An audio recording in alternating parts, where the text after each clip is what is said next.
ನಮಸ್ಕಾರ. ಕಾರವಾರ ಪ್ಲಸ್ ಚಾನಲ್ಗೆ ಸ್ವಾಗತ. ಭಟ್ಕಳ ಚೌಥನಿ ನದಿ ಭರ್ತಿ, ಗ್ರಾಮ ಜಲಾಮೃತ. ಕಾರವಾರ ಜಿಲ್ಲೆ ಕರಾವಳಿಯಲ್ಲಿ ಶನಿವಾರ ತಡರಾತ್ರಿಯಿಂದ ಜೋರು ಮಳೆ ಮುಂದುವರೆದಿದೆ. ಭಟ್ಕಳದ ಚೌಥನಿ ನದಿ ಉಕ್ಕಿ ಹರಿಯುತ್ತಿದೆ. ಇದರಿಂದ ವಿವಿಧ ರಸ್ತೆಗಳು, ಚೌಥನಿ ಗ್ರಾಮ ಸಂಪೂರ್ಣ ಜಲಾಮೃತವಾಗಿದೆ. ಪಟ್ಟಣದ ಶಂಸುದ್ದೀನ್ ವೃತ್ತದಲ್ಲಿ ನೀರು ಹರಿಯದೆ ಜಲಾಮೃತಗೊಂಡಿದೆ. ಕೆಲವು ಮನೆಗಳಿಗೂ ನೀರು ನುಗ್ಗಿದೆ.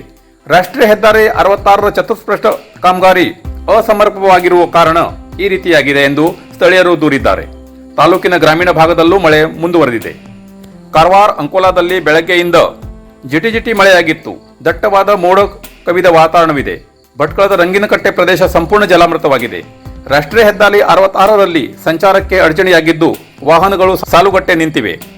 ಇದೇ ರೀತಿ ಮೂಡಭಟ್ಕಳ ಗ್ರಾಮವು ಸಂಪೂರ್ಣ ಜಲಾಮೃತವಾಗಿದೆ. ಚೌಥನಿ ಗ್ರಾಮ ಸಂಪೂರ್ಣ ಜಲಾಮೃತವಾಗಿರುವುದು ತಿಳಿದು ಬಂದಿದೆ. ರಾಷ್ಟ್ರೀಯ ಹೆದ್ದಾರಿ 66ರಲ್ಲಿ ವಾಹನಗಳು ಸಾಲುಗಟ್ಟೆ ನಿಂತಿರುವುದು. ಕಾರವಾರ ವರುಣಾ ಬರ್ಪಟ್ಟಕ್ಕೆ ಹೊಳೆಯಂತಾದ ಭಟ್ಕಳ.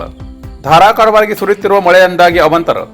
ಉತ್ತರ ಕನ್ನಡ ಜಿಲ್ಲೆಯ ಭಟ್ಕಳ ಪಟ್ಟಣದ ಶಂಸುದ್ದೀನ್ ಸರ್ಕಲ್, ರಂಗಿನಕಟ್ಟ, ಚೌಥನಿ ಸರಿ ಹಲವೆಡೆ ತುಂಬಿದ ನೀರು. ರಸ್ತೆಯ ಮೇಲೆ ನೀರು ನಿಂತ ಪರಿಣಾಮ ಸವಾರರ ಪರದಾಟ.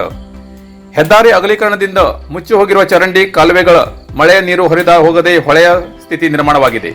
ಜಿಲ್ಲೆಯಾದ್ಯಂತ ಬೆಳಗ್ಗೆಯಿಂದ ಅಬ್ಬರಿಸುತ್ತಿರುವ ವರುಣ, ಹಲವೆಡೆ ಮೈದುಂಬಿ ಹರಿಯುತ್ತಿರುವ ನದಿಗಳು, ತಗ್ಗು ಪ್ರದೇಶಗಳಿಗೆ ನುಗ್ಗಿದ ನೀರು, ಜನರ ಪರದಾಟ. ಕಾರವಾರ, ಅಂಕೋಲಾ, ಕುಮಟಾ, ಹೊನ್ನಾವರ, ಭಟ್ಕಳದಲ್ಲಿ ಧಾರಾಕಾರ ಮಳೆ.